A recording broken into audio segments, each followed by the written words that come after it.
Alhamdulillah sehat, Bu. Alhamdulillah. Kursinya dirapihin dulu dong.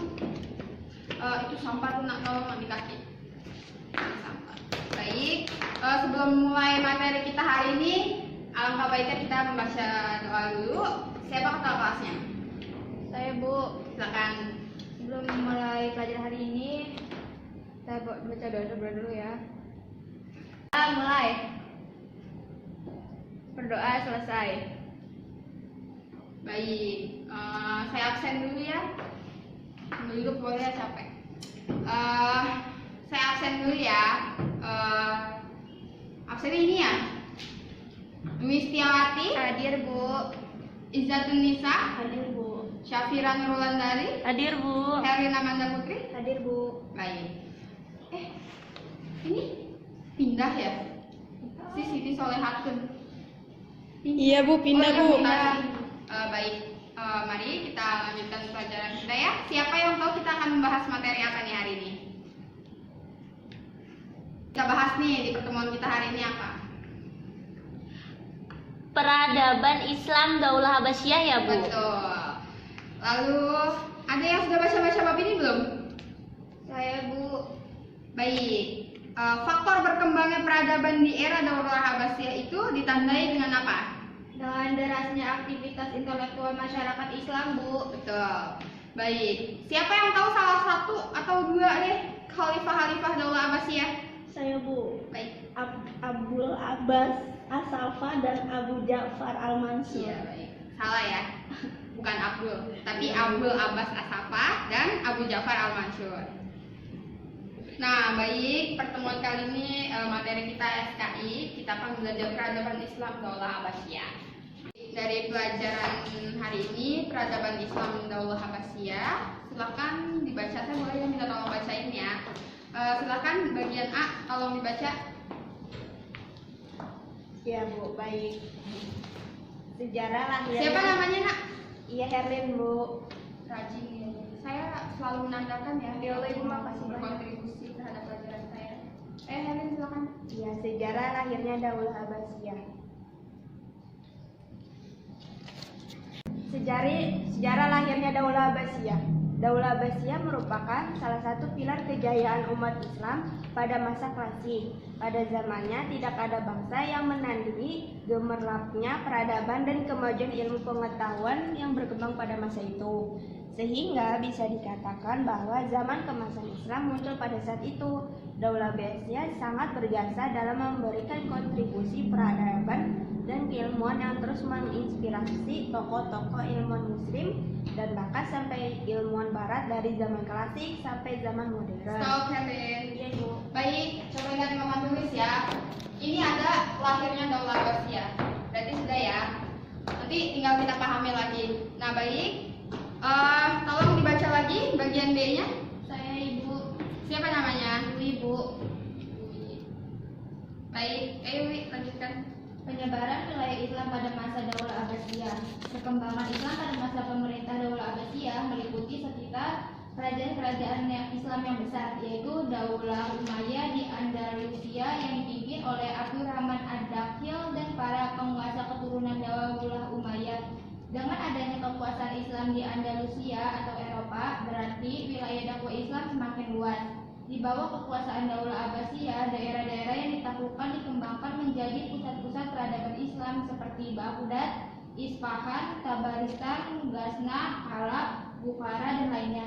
Pada beberapa kota Stop, Wi. Nah, di sini pada beberapa kota tersebut juga sering nih terdapat bangunan istana para raja atau amir yang menguasai daerah tersebut. Peradaban Islam pun mengalami kemajuan yang cukup pesat karena para penguasanya peduli terhadap perkembangan dan kemajuan ilmu pengetahuan. Ada lagi yang mau baca? Tolong lanjutin. Baik, Bu, saya, Bu. Namanya siapa? Syafira, Bu.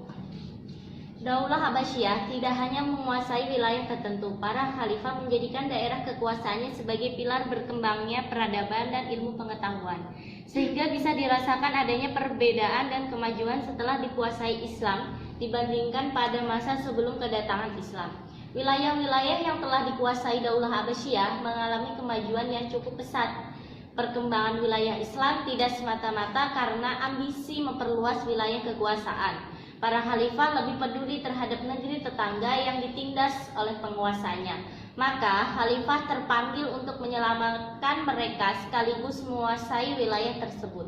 Seperti halnya kerajaan Ghana yang beralih ke pangkuan Daulah Abbasiyah pada tahun 1067 Masehi, Baik. sehingga menjadi negeri yang makmur. Baik, terima kasih Safira. Oke, akan saya tambahkan sedikit ya. Jadi selama beberapa dekade pasca berdirinya pada tahun 132 Hijriah atau 750 Masehi ini, Daulah Abbasiyah berhasil melakukan pengawalan atas wilayah-wilayah yang mereka kuasai. Era kepemimpinan Khalifah kedua yaitu Abu Ja'far bin Abdullah bin Muhammad Al-Mansur menjadi titik yang cukup krusial dalam proses stabilitas kekuasaan ini ketika ia mengambil langkah-langkah besar dalam sejarah kepemimpinannya. Nah, termasuk diantaranya adalah memindahkan ibu kota dari Al-Anbar ke Baghdad sebagai ibu kota baru yang kemudian menjadi pusat kegiatan ekonomi, budaya, dan kegiatan keilmuan. Gerakan penerjemahan kemudian menjadi salah satu ikon kemajuan peradaban Daulah Abbasiyah. Nih, awal titik kemajuan peradaban Daulah Abbasiyah tidak lepas dari peranan Al-Mansur sebagai khalifah. Pertama yang mempelopori gerakan penerjemah sejumlah buku-buku kuno warisan peradaban pra-Islam. Demikian dengan gerakan pembukuan tasnif dan kodifikasi atau tadwin, ilmu tafsir, hadis, fikih, serta sejarah mengalami perkembangan cukup signifikan di era Al-Mansur. Tolong dong Safira, tolong dicontreng periodisasi kepemimpinan. Saya akan menjelaskan. Ya. Silakan Safira. Dicontreng yang mana? Yang periodisasi kepemimpinan. Nah, perkembangan fase pemerintahan dan kepemimpinan Daulah Abbasiyah terbagi dalam 5 periode. Banyaknya, cukup banget itu. Dalam setiap periode terjadi perubahan pemegang kekuasaan, sistem pemerintahan, dan kebijakan militer. Selama hampir 6 abad para khalifah yang memegang kepemimpinan Daulah Abbasiyah, ada 37 orang khalifah. Periode pertama perdana ini adalah Daulah Abbasiyah memulai pada tahun 132 Hijriah ya. Nah, usaha militer yang merupakan kebijakan yang terus-menerus dilakukan oleh para khalifah Daulah Abbasiyah sejak yang pertama hingga khalifah terakhir. Khalifah Daulah Abbasiyah pada periode pertama ini ada banyak nih. Nanti digarisin aja ya di buku kalian masing-masing ya. Baik, Bu. Di stabilo ini ada Abu Abbas As-Safa. Pokoknya digarisin ya sampai yang I. Nanti pokoknya kalian garisin sendiri di stabilo I. Nah, tercatat dalam sejarah bahwa periode pertama menjadi masa keemasan dan kejayaan Daulah Abbasiyah. Walaupun demikian, bibit kemunduran Daulah Abbasiyah sudah muncul pada akhir periode ini. Khalifah Al-Watsik merupakan khalifah terakhir pada periode pertama. Kebijakan yang paling krusial adalah mengangkat wakil dari seorang perwira Turki bernama Asyam. Nah, periode kedua ini berlangsung pada 232 Hijriah atau 847 Masehi. Sejak Khalifah Al-Mutawakkil sampai berdiri Daulah Buayyidiyah di Baghdad dan pengaruh Turki pertama disebut demikian karena tentara Turki menjadi tentara Daulah Abbasiyah sangat mendominasi pemerintah. Yuk, mari tolong dibaca Safira kemunduran Daulah Abbasiyah. Yang pertama yaitu faktor eksternal. Gaya hidup mewah di kalangan penguasa. Pencapaian Itu adalah faktor internal, bukan eksternal. Coba dibaca lagi. Faktor internal. Gaya hidup mewah di kalangan penguasa. Pencapaian luar biasa dalam bidang peradaban dan kebudayaan yang dicapai dinasti Abbasiyah pada periode pertama telah mendorong para penguasa untuk hidup mewah, bahkan cenderung glamor, membuat para penguasa banyak yang terlena dan cenderung kurang memperhatikan urusan-urusan negara. Nah, baik. Yang kedua, tolong dibaca, ada beberapa faktor yaitu ya faktor internal itu ada poin-poinnya. Yang kedua, yang B, persaingan antar bangsa. Orang-orang Persia masih merasa tidak puas atas posisi yang didapatkan dalam pemerintahan Daulah Abbasiyah. Mereka menginginkan sebuah dinasti dengan khalifah dan pegawai dari Persia pula. Bangsa Arab beranggapan bahwa darah yang mengalir di tubuh mereka adalah darah istimewa dan mereka menganggap rendah bangsa non-Arab di dunia Islam. Setelah Udah cukup. Yang C, silakan dibaca. Faktor internal. Silakan. C. Kemerosotan ekonomi. Daulah Abbasiyah mengalami kemunduran di bidang ekonomi bersamaan dengan kemunduran di bidang politik.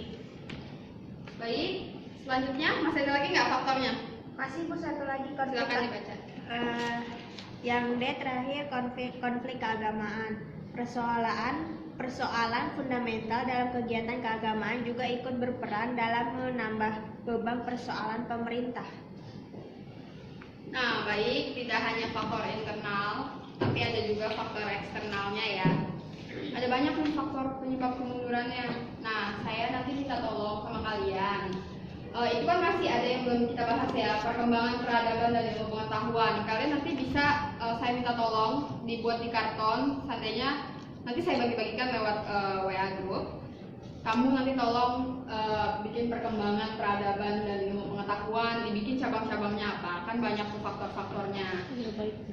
Gitu ya. Baik Bu. Dan juga kemunduran Daulah Abbasiyah ini nggak hanya faktor internal, ada juga faktor eksternalnya. Nanti saya juga akan membagikan lewat WhatsApp group.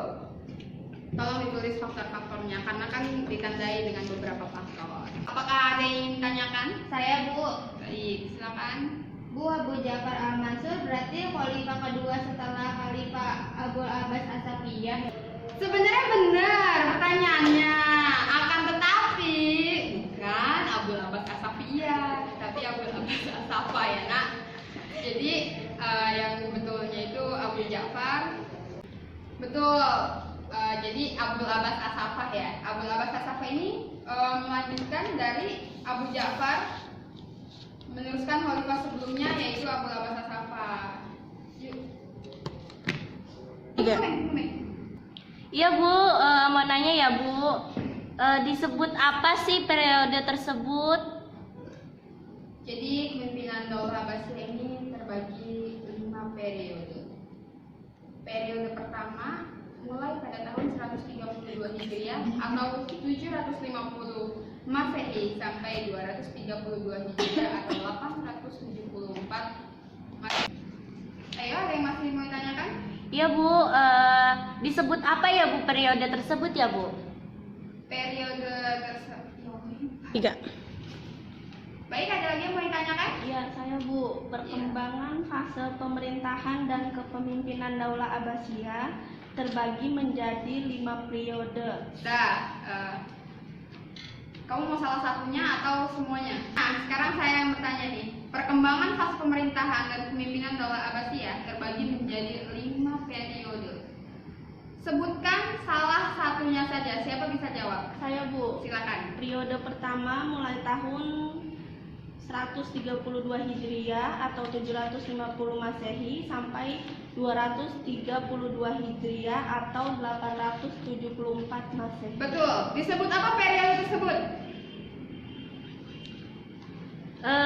Saya Bu, Siapa namanya? Syafira Bu, Ya, silakan. yaitu pengaruh Persia pertama. Baik. Oke, cukup sekian materi kita hari ini. Tugasnya tadi sudah saya sampaikan. Kalian harus membuat mind mapping seperti ini. Dan juga ada beberapa tugas-tugas.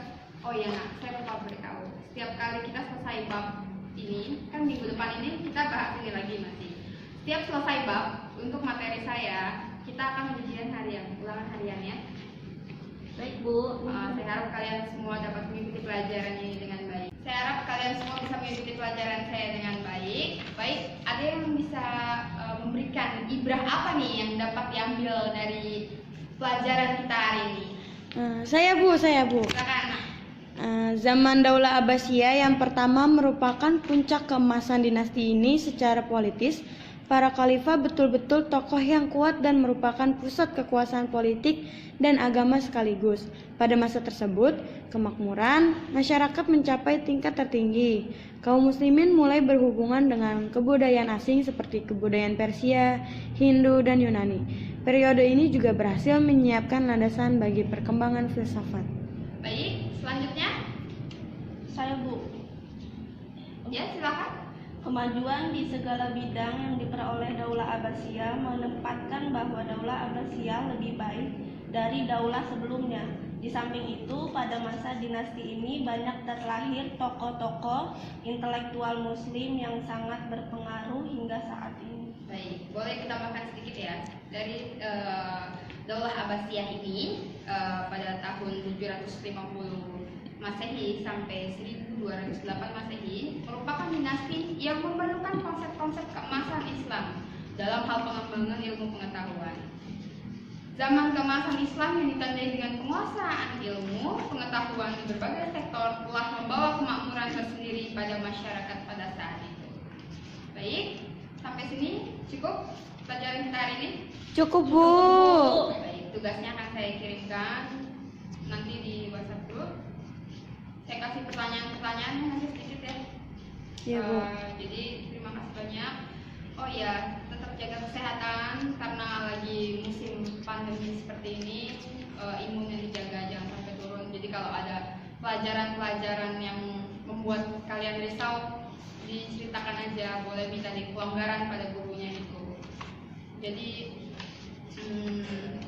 nggak stres gitu ya. Baik, Bu. Sama-sama stres. Sama-sama pusing, sama-sama capek. Jadi saya akan semangat ngajar kalian. Kalian juga harus semangat mengikuti pelajaran saya. Oke? Siap, Bu. Ya. Jadi saya mengucapkan terima kasih banyak. Pokoknya stay healthy ya, jaga kesehatan. Setelah ini saya minta tolong ketua kelasnya doa kembali ya untuk menutup pelajaran kita hari ini. Iya, Bu. Sekarang nanti baca doa. Berdoa dimulai. Berdoa selesai. Baik, Ibu ucapkan terima kasih banyak ya. Wabillahi taufiq Sama-sama, wal Bu. hidayah. Wassalamualaikum warahmatullahi wabarakatuh. Terima kasih Waalaikumsalam banyak warahmatullahi wabarakatuh. atas partisipasinya hari ini. Iya, Bu. Terima kasih Bu.